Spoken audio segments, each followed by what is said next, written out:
السلام عليكم ورحمة الله وبركاته. الحمد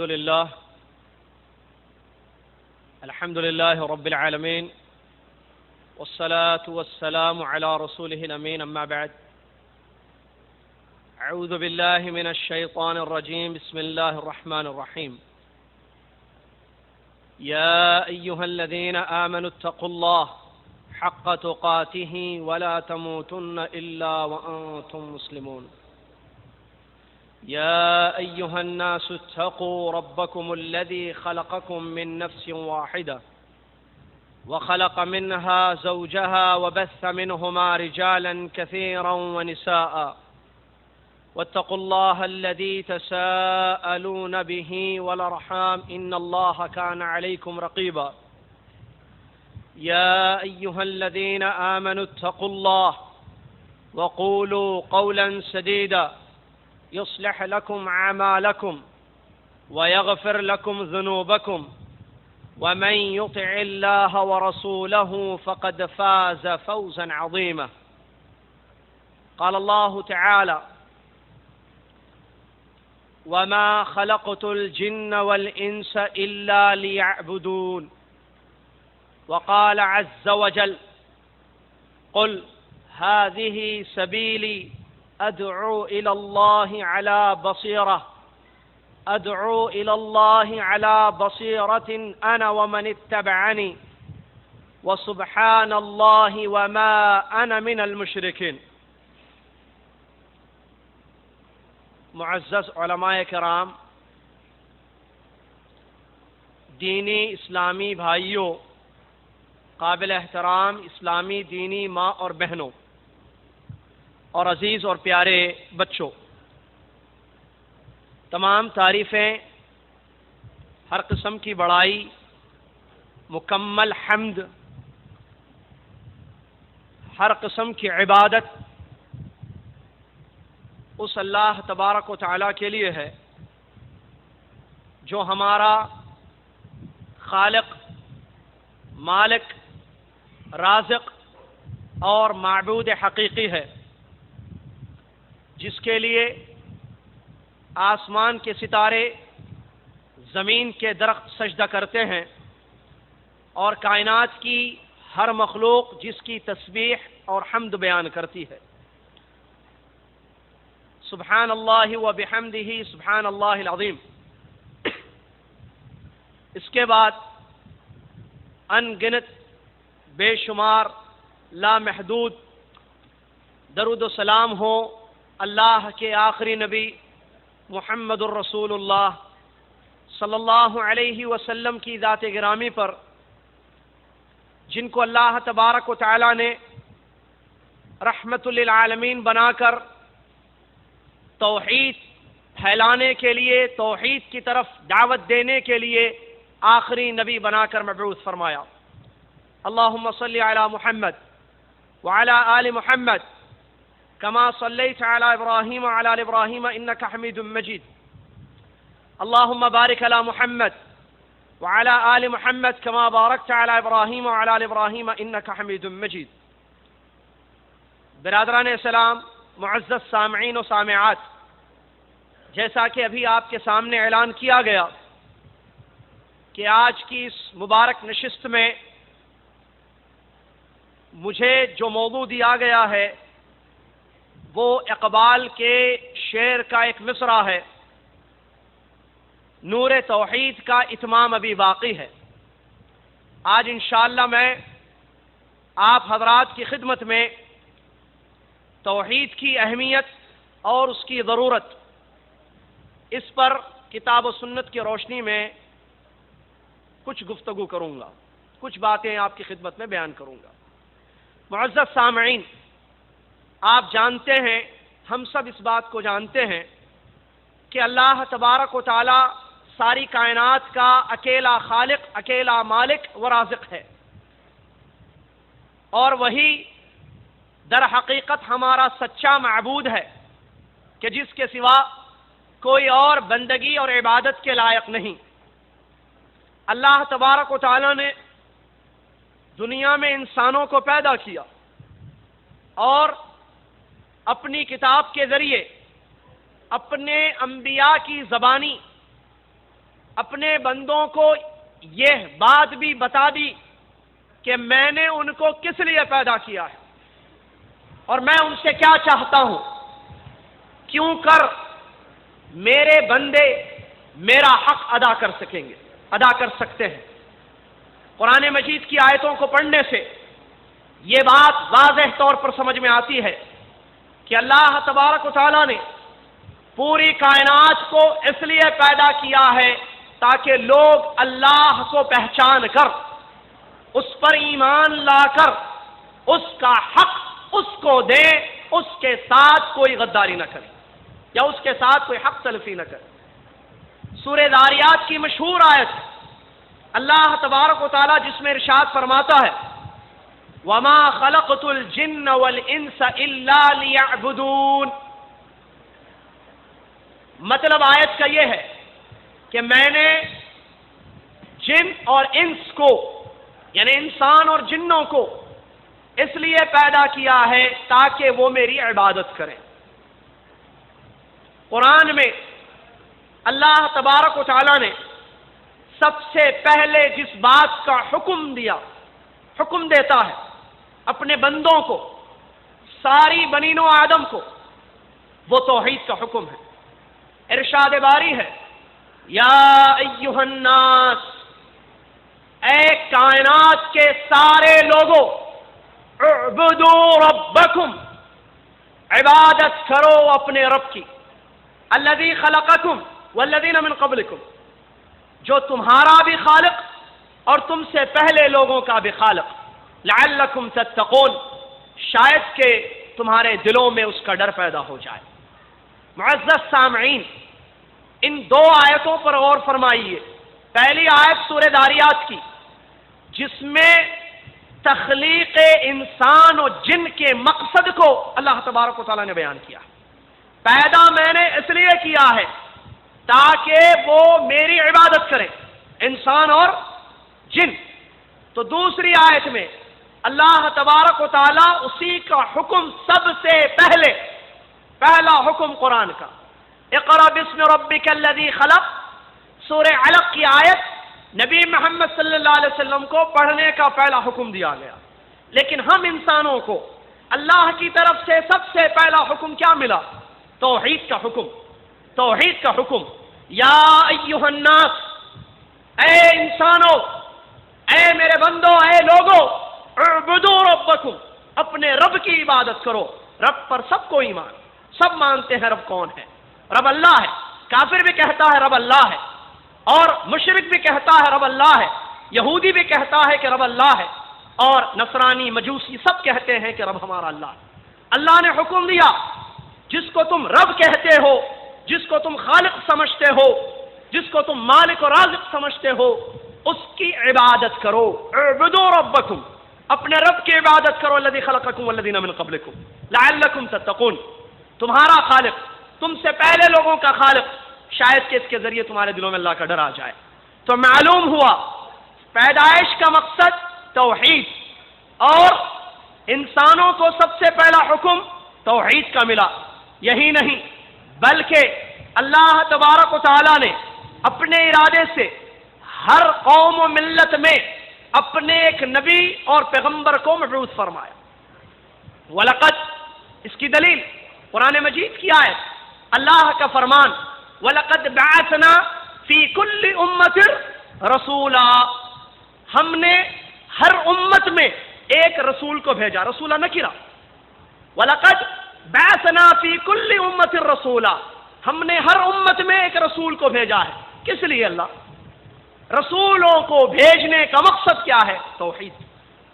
آگے فرماتا ہے اللہ وَلَقَدْ بَعَثْنَا فِي كُلِّ أُمَّةٍ رَسُولًا أَنِ اعْبُدُوا اللَّهَ وَاجْتَنِبُوا الطَّاغُوتَ، اللہ کی عبادت کرو، طاغوت سے بچو۔ معلوم ہوا انبیاء کی بعثت کا بھی مقصد یہی ہے کہ لوگ اللہ کو پہچان کر اس کا حق توحید ادا کریں۔ تو دوسری آیت میں اسی بات کو اللہ تبارک و تعالیٰ ارشاد فرماتا ہے وَمَا أَرْسَلْنَا مِن قَبْلِكَ مِن رَّسُولٍ إِلَّا نُوحِي إِلَيْهِ أَنَّهُ لَا إِلَٰهَ إِلَّا الا انا فاعبدون۔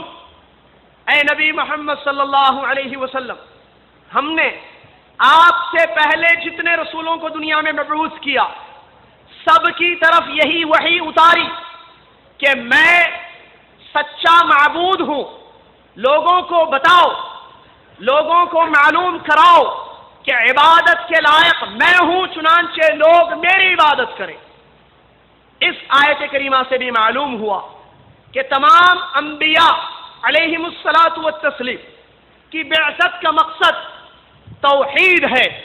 سورہ ہود قرآن مجید کی ایک سورہ ہے جس میں اللہ تبارک و تعالیٰ نے اپنے مختلف پیغمبروں کا تنہا تنہا علیحدہ علیحدہ نام لے کر تذکرہ فرمایا اور ان کی دعوت کو بھی بیان کیا ہے کہ انبیاء کی دعوت کیا رہی۔ اللہ تبارک و تعالیٰ نے ہر نبی کی دعوت کو بیان کیا، اور ایک آیت بار بار ملتی ہے سورہ ہود میں نبیوں کا تذکرہ نام کے ساتھ اور ان کے دعوت کا تذکرہ کہ انہوں نے سب سے پہلے اپنی قوم کے سامنے کس چیز کو رکھا؟ اعبدوا اللہ ما لکم من الہ غیرہ، اے میری قوم لوگو اللہ کی عبادت کرو جس کے علاوہ تمہارا کوئی معبود نہیں۔ معزز سامعین، معلوم ہوا جس مقصد کے لیے ہم کو پیدا کیا گیا وہ توحید، ہم کو جس کا سب سے پہلے حکم دیا گیا ہے وہ توحید، اور انبیاء کو جس دعوت کو دے کر مبعوث کیا گیا ہر نبی کو ان کی قوم کی طرف وہ بھی توحید۔ یہی نہیں بلکہ اللہ تبارک و تعالیٰ نے اپنی طرف سے جس دین کو چن لیا اور اس کو انسانوں پر لازمی کیا کہ اس کو قبول کیا جائے وہ دین اسلام ہے۔ ان الدین عند اللہ الاسلام، اللہ کے یہاں دین اسلام ہے۔ تو دوسری جگہ اللہ تبارک و تعالیٰ فرماتا ہے وَمَن يَبْتَغِي غَيْرَ الْإِسْلَامِ دِينًا فَلَن يُقْبَلَ مِنْهُ وَهُوَ فِي الْآخِرَةِ مِنَ الْخَاسِرِينَ۔ اب اللہ کے اس سچے دین کو چھوڑ کر اگر کوئی اور دین قبول کیا جائے تو پھر اللہ تبارک و تعالیٰ انسان کے کسی عمل کو قبول نہیں کرے گا، ہرگز قبول نہیں کرے گا، بلکہ قیامت کے دن وہ نقصان اٹھانے والوں میں شمار ہوگا۔ تو اسلام اللہ کا سچا دین ہے، اس کی بیس، اس کی بنیاد توحید ہے۔ حدیثوں میں مختلف الفاظ سے اللہ کے نبی علیہ السلام نے اس حقیقت کو بیان کیا، جس میں سے ایک روایت متفق علیہ بخاری اور مسلم کی آپ کی خدمت میں رکھتا ہوں۔ عبداللہ بن عمر رضی اللہ تعالیٰ عنہما ارشاد فرماتے ہیں، اللہ کے نبی محمد صلی اللہ علیہ وسلم نے ارشاد فرمایا بنی الاسلام علی خمس، اسلام کی بنیاد 5 چیزوں پر رکھی گئی ہے۔ سب سے پہلے شہادتی اللہ الہ الا اللہ وان محمد رسول اللہ، سب سے پہلی چیز جو اسلام کا رکن ہے، اسلام کی بنیاد ہے، وہ ہے اللہ تبارک و تعالیٰ کا حق، اللہ تبارک و تعالیٰ کی توحید۔ اسی طریقے سے بخاری اور مسلم کی ایک دوسری مشہور حدیث ہے جس کے یہ الفاظ ہیں، حضرت معاذ بن جبل رضی اللہ تعالیٰ عنہ ارشاد فرماتے ہیں کہ میں ایک مرتبہ اللہ کے نبی محمد صلی اللہ علیہ وسلم کے ساتھ ایک گدھے پر سوار تھا، کنت ردیف النبی صلی اللہ علیہ وسلم علی حمار فقال یا معاذ اتدری ما حق اللہ علی العباد وما حق العباد علی اللہ قلت اللہ ورسولہ اعلم قال حق اللہ علی العباد ان يعبدوه ولا يشركوا به شيئا وحق العباد على الله الا يعذب من لا يشرك به شيئا الى اخر الحديث رواہ البخاری و مسلم۔ حضرت معاذ رضی اللہ تعالیٰ عنہ ارشاد فرماتے ہیں میں نبی علیہ السلام کے ساتھ گدھے پر بالکل پیچھے بیٹھا ہوا تھا، ان کی ردیف پیچھے ان کی۔ نبی علیہ السلام ارشاد فرمایا اے معاذ کیا تم جانتے ہو کہ اللہ کا حق کیا ہے بندوں پر، اور بندوں کا حق اللہ نے اپنے اوپر کیا رکھ لیا ہے؟ یہ ترجمہ کریں گے، بندوں کا حق اللہ نے اپنے اوپر کیا رکھ لیا ہے؟ میں نے کہا اللہ اور اس کے رسول بہتر جانتے ہیں۔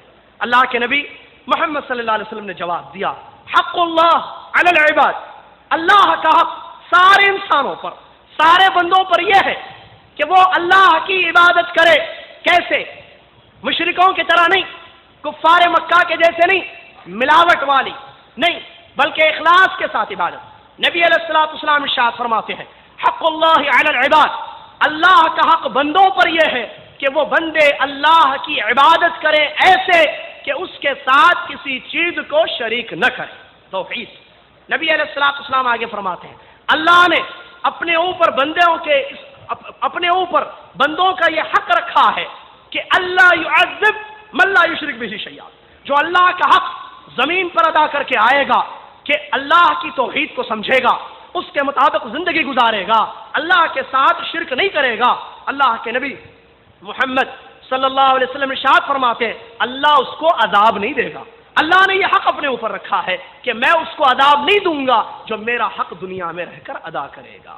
معلوم ہوا توحید اللہ کا حق ہے، اللہ رب العالمین کا سب سے پہلا حق۔ انہی آیتوں کو اور حدیثوں کو سامنے رکھتے ہوئے علماء کرام نے اس بات کو یقینی طور پر بیان کیا ہے، متفق طور پر تمام اہل السنہ والجماعہ کے علماء نے یہ بات بیان کی ہے کہ ایک مکلف پر، ایک انسان پر سب سے پہلے یہ واجب ہے کہ وہ توحید کو سیکھے، توحید کو سمجھے، کیونکہ یہ اصل ہے۔ علامہ ابن قیم رحمۃ اللہ علیہ نے تو یہاں تک بیان کیا ہے اپنی کتاب میں کہ القرآن کلہ فی التوحید، قرآن مکمل کا مکمل پورا توحید کے بارے میں موجود ہے۔ القرآن کلہ فی التوحید، فرماتے ہیں قرآن پورا کا پورا توحید کے بارے میں بتایا گیا ہے، بلکہ توحید کے بارے میں اترا ہے، وہ حقوق ہی اور اس کے حقوق کو بیان کیا ہے، وہ جزائی ہی اور اللہ تبارک و تعالیٰ کا جو حق توحید ادا کریں گے، اللہ کا حق اللہ کو دیں گے، اس کے ساتھ خیانت نہیں کریں گے، تو ایسی صورت میں ان لوگوں کے لیے کیا بدلہ ہے، یہ آیتیں آپ کو ملیں گی۔ وفی شان الشرک واہلہ وجزائہم، اور توحید کے برخلاف جو شرک ہے اس کو جن لوگوں نے اپنایا ان کے بارے میں قرآن نے تفصیل سے بیان کیا، ان کے بدلوں کو بیان کیا۔ الغرض یہ کہ شروع سے لے کر سورہ فاتحہ سے لے کر سورہ ناس تک اگر کوئی غور سے قرآن کی آیتوں کا مطالعہ کرے، پورا قرآن مختلف انداز سے، مختلف طریقوں سے توحید کو بتاتا ہے۔ یا تو ابن قیم رحمۃ اللہ علیہ کے قول کا خلاصہ آپ کے سامنے رکھوں، بیان فرماتے ہیں شیخ الاسلام ابن تیمیہ کے یہ عظیم شاگرد علامہ ابن قیم رحمۃ اللہ علیہ کہتے ہیں کہ قرآن میں یا تو اللہ کے بارے میں، اس کے اسماء و صفات کے بارے میں، اس کی ربوبیت، الوہیت، اسماء و صفات کے بارے میں آیتیں آپ کو ملیں گی، یا قرآن مجید کی آیتوں میں آپ کو یہ چیز نظر آئے گی کہ جو اہل التوحید ہیں، جنہوں نے اللہ کو پہچان کر ایمان لایا، اللہ کا حق اللہ کو دیتے ہیں، تو دنیا میں ان کے لیے کیا ہے اور مرنے کے بعد آخرت میں ان کے لیے کیا رکھا گیا ہے، قبر کی زندگی اور اس کے بعد کے مراحل میں ان کے لیے کیا رکھا گیا ہے، یہ آیتیں آپ کو نظر آئیں گی۔ تو وہیں قرآن میں دوسری آیتیں آپ کو ایسے ملیں گی جو توحید کے خلاف دنیا میں اڑ گئے، کھڑے ہو گئے، شرک کو گلے لگایا، توحید کو ٹھکرایا، ان لوگوں کے ساتھ کیا معاملہ دنیا میں کیا جائے، اور اللہ تبارک و تعالیٰ نے ایسے اہل الشرک کے لیے آخرت میں کیسی کیسی سزائیں، جہنم میں کیسے کیسے عذاب اللہ تعالیٰ نے تیار کر رکھے ہیں۔ تو کہیں امر اور نہیں، جو تقاضا ہے توحید کا، اللہ تعالیٰ کے اوامر، اللہ تعالیٰ کے نواہی، یہ آپ کو نظر آتے ہیں۔ الغرض یہ کہ شروع سے آخری تک قرآن مختلف انداز سے توحید کو بتاتا ہے۔ برادران اسلام، اس سے توحید کی اہمیت کا اندازہ آپ لگا سکتے ہیں۔ یہی نہیں بلکہ اللہ کے نبی محمد صلی اللہ علیہ وسلم جب آپ کو حکم دیا گیا کہ آپ اٹھیے، دعوت کا کام کیجئے، تبلیغ کا کام کیجئے، لوگوں کو بتائیے کہ اللہ تبارک و تعالیٰ ان سے کیا چاہتا ہے، نبی علیہ الصلوۃ والسلام نے اپنے رب کے حکم پر لبیک کہتے ہوئے اپنی دعوت کے مشن کو، دعوت کے کام کو شروع کیا۔ کس چیز کو مرکز بنایا؟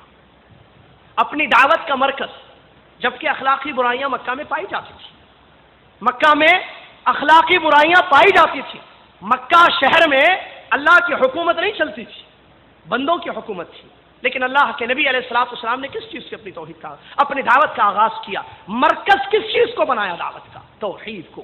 توحید کو عربوں کے سامنے، جو عرب سمجھتے تھے، عربی جانتے تھے، فصیح عربی بولنے والے، اللہ کے نبی علیہ الصلوۃ والسلام نے ان کے سامنے توحید کو رکھا، فرمایا قولوا لا الہ الا اللہ تفلحوا عند اللہ تملک العرب والعجم۔ نبی علیہ الصلوۃ والسلام فرماتے ہیں اے مکہ کے باشندوں، میری دعوت حق کو قبول کر لو، لا الہ الا اللہ کی دعوت۔ ان کو معلوم تھا لا الہ الا اللہ کا مطلب کیا ہے، وہ جانتے تھے الہ کا معنی، لا کا معنی، اللہ کب استعمال، کہاں استعمال کیا جاتا ہے، اور اللہ کس کو کہتے ہیں۔ اللہ پر ان کا ایمان تھا، اللہ پر ان کا ایمان تھا، اللہ کو خالق، رازق، مدبر مانتے تھے، اس کے اسماء و صفات جیسے کہ قرآن کی آیتوں میں بہت مختلف انداز سے سورہ زخرف کی آیتوں میں اللہ تبارک و تعالیٰ نے اس چیز کو بیان کیا ہے۔ اللہ کے نبی علیہ الصلوۃ والسلام نے ان کے سامنے توحید کو رکھا اور بیان کیا، تم لا الہ الا اللہ، اس سچی دعوت، اس حقیقی دعوت کو قبول کر لو۔ اس کے دو عظیم فائدے، ایک دنیا کا فائدہ اور ایک اخروی فائدہ۔ نبی علیہ الصلوۃ والسلام نے سب سے پہلے اخروی فائدہ جو اصل ہوتا ہے اس کو بیان فرمایا، تفلحوا عند اللہ، اللہ کے پاس کامیاب ہو جاؤ، توحید کو اپنا لو، اللہ کے پاس کامیاب ہو جاؤ گے۔ اور دوسرا تملک العرب والعجم، عرب و عجم کے تم مالک بن جاؤ گے۔ قرآن نے دوسری جگہ قرآن مجید کی دوسری آیت میں اللہ تبارک و تعالیٰ نے اس بات کو بیان کیا ہے کہ اگر بندے، بلکہ وعدہ کیا ہے اللہ نے قرآن کی آیت میں کہ اگر بندے میرے حق کو ادا کریں گے، یعبدوننی ولا یشرکوا بی شیئا، میری عبادت کریں گے، میرے ساتھ کسی کو شریک نہیں کریں گے، تو ایسی صورت میں ان کو امن دوں گا، ان کا دین قائم ہوگا، زمین ان کو ملے گی، بادشاہت سب کچھ ان کو ملے گی، بشرط یہ کہ یعبدوننی ولا یشرکوا بی شیئا، وہ میری عبادت کریں گے، میرے ساتھ کسی کو شریک نہیں کریں گے۔ برادران اسلام، اللہ کے نبی علیہ الصلوۃ والسلام نے اپنی دعوت کا آغاز کیا توحید سے۔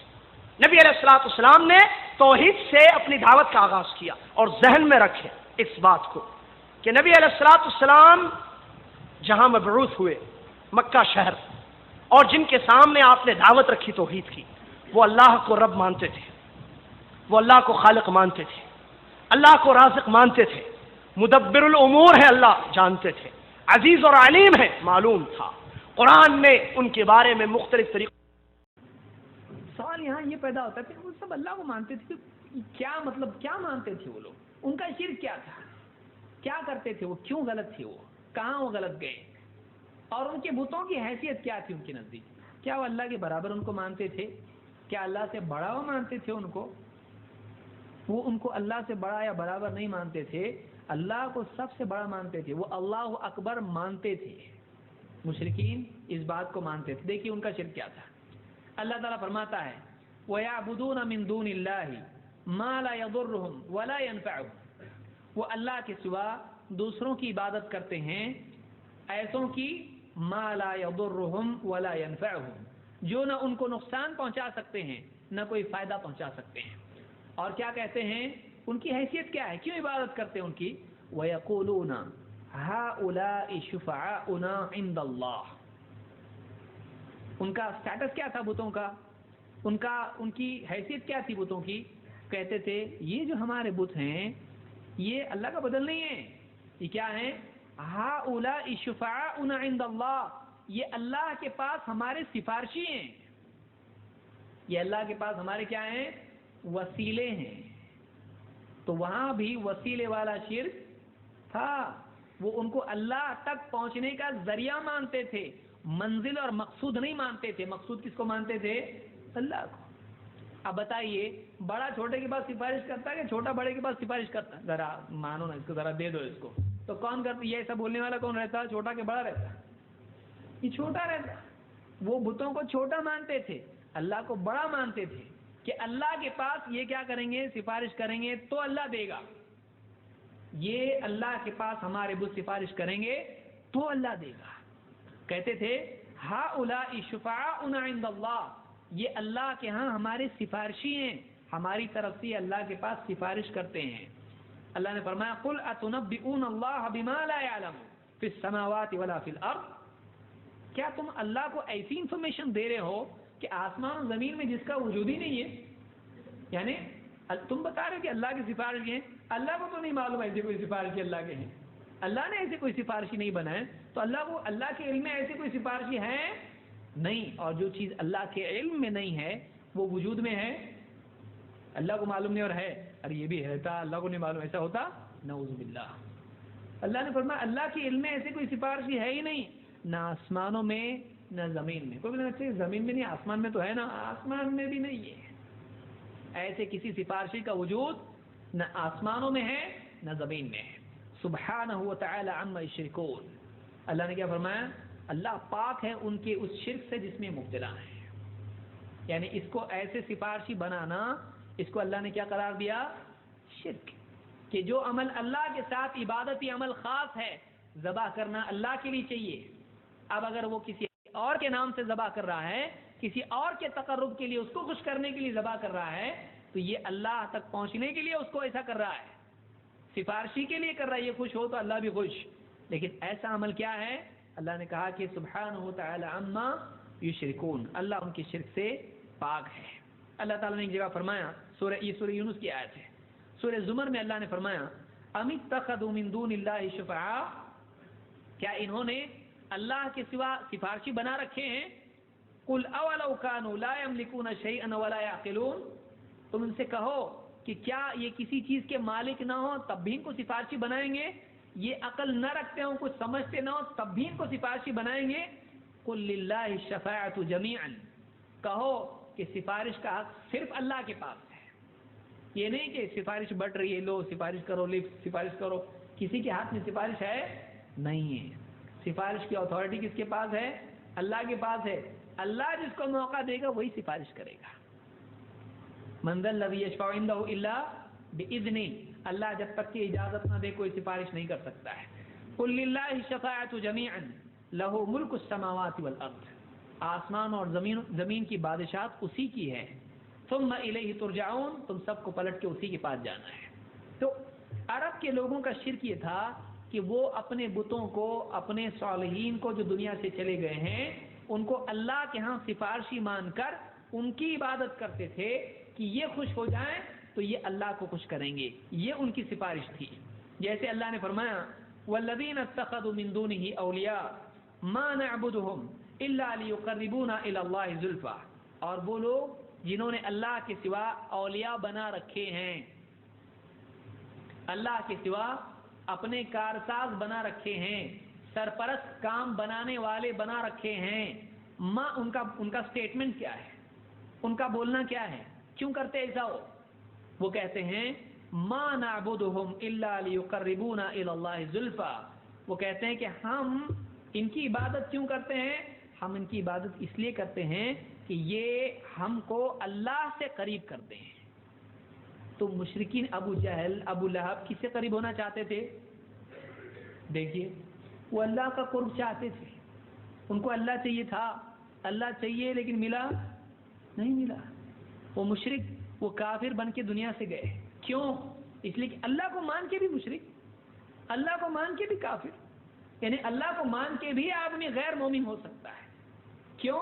اس لیے کہ وہ ایسے سفارشی بناتے تھے کہ ان کی عبادت کرتے تھے، ان کے نام سے ذبح، ان کو دعا میں پکارنا، ان سے اپنی مرادیں مانگنا، ان کے نام کی نظریں، ان کے نام کی قسمیں، اور ان کی جو بھی مورتیاں بنا کر ان کے آگے جھکنا، یہ ساری چیزیں اپنے بتوں کے ساتھ وہ کرتے تھے۔ جو عبادت اللہ کے لیے خاص ہے، جو چیز، جو عمل اللہ کے لیے خاص ہے، عبادت کا حق صرف اللہ کا ہے۔ وہی امور جب اللہ اس سے خوش ہو رہا تو بابا بھی اس سے خوش ہوں گے نا۔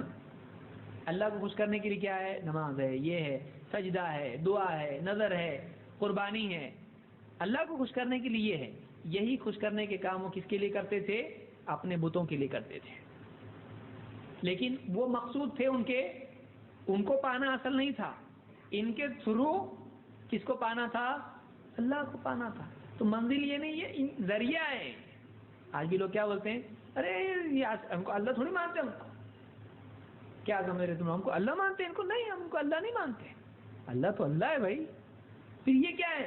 ارے یہ ذریعہ ہے بھائی، اللہ تک ڈائریکٹ تھوڑی پہنچ سکتے ہیں، اللہ تک ڈائریکٹ تھوڑی پہنچ سکتے، یہ ذریعہ ہے، سمجھے نہیں تم؟ یہ ذریعہ ہے۔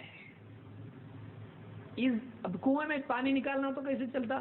آپ خود جاتے پانی لینے کے لیے، ڈول سے لیتے آپ، تو یہ لوٹا ہے کیا ہے؟ آپ سوچئے کیا مقام بنایا اولیاء کا، ان کو ڈول بنا دیا۔ بولے بلڈنگ میں اوپر جانا ہے، 100 منزل کی بلڈنگ اگر ہے، کیا کرنا ہے؟ لفٹ میں جاتے نا اوپر، تو لفٹ ہے، یہ لفٹ ہے، یہ لفٹ اوپر بھی جاتی اور نیچے بھی آتی، نیچے بھی لاتی ہوں۔ سیڑھی ہے، بولے سیڑھی ہے، سیڑھی سے چڑھ کے اوپر جاتے، سیڑھی پہ پاؤں دے کے اوپر جاتے، سیڑھی نیچے رہتی ہے، اوپر جاتا۔ ایسا اولیاء کا مقام ہے، نعوذ باللہ۔ کہ اولیاء یہ دیکھا اس نے، سیڑھی جب ان کو بنایا، سیڑھی پہ چڑھ کے آدمی کہاں جاتا؟ اوپر، تو یہ اوپر ہو گیا تو سیڑھی کہاں ہے ابھی؟ تو اولیاء نیچے اور یہ اوپر، ایسا ہوتا؟ عقل ہے اس کو؟ یہ اولیاء کی تعظیم ہے کہ ان کی تحقیر ہے؟ اولیاء کو کیا بنایا اس نے؟ پاؤں کے اوپر جانے کی سیڑھی. دماغ چلتا تو کیسے چلتا دیکھیے، الٹا چلتا. تو یہاں پر وہ لوگ بھی ایسے تھے، ان کا بھی کہنا کیا تھا؟ ہم ان کی عبادت صرف اس لیے کرتے ہیں کہ ہم کو اللہ سے کچھ اور قریب کریں. وہ اللہ کے قرب کے لیے ان کو شریک کرتے تھے اللہ کے ساتھ میں. ابن عباس اب دیکھیے، اور ان کی اس میں دھاندلی کتنی تھی کہ اللہ پر جھوٹ باندھتے ہوئے وہ کہتے تھے کہ اللہ نے ان کو اپنا شریک بنایا ہے. کیا کہتے تھے؟ ابن عباس رضی اللہ تعالیٰ نے روایت نقل کی ہے، اور صحیح مسلم میں کتاب الحج میں باب التلبیہ میں روایت موجود ہے. ابن عباس کہتے ہیں کان المشرکون یقولون لبیک لا شریک لک لا شریک لک. طواف کرتے وقت وہ بھی لبیک بولتے تھے. دیکھیے کیا بولتے تھے؟ لبیک کس کو کہتے تھے؟ اللہ. کان المشرکون یقولون، مشرک کہتے تھے طواف کرتے وقت میں لبیک لا شریک لک، لبیک اے اللہ تیرا کوئی شریک نہیں. لبیک لا شریک لک، اے اللہ لبیک تیرا کوئی شریک نہیں. فیقول رسول اللہ صلی اللہ علیہ وسلم ویلکم قد. جب ان کو دیکھتے اللہ کے نبی صلی اللہ علیہ وسلم بول رہے اسٹیٹمنٹ لبیک لا شریک لک، آپ کہتے برا ہو تمہارا، اب رک جاؤ، بس اس سے آگے مت بولو کچھ، کیونکہ آپ کو معلوم تھا اس سے آگے کیا بولنے والے ہیں. آگے کیا بولتے تھے؟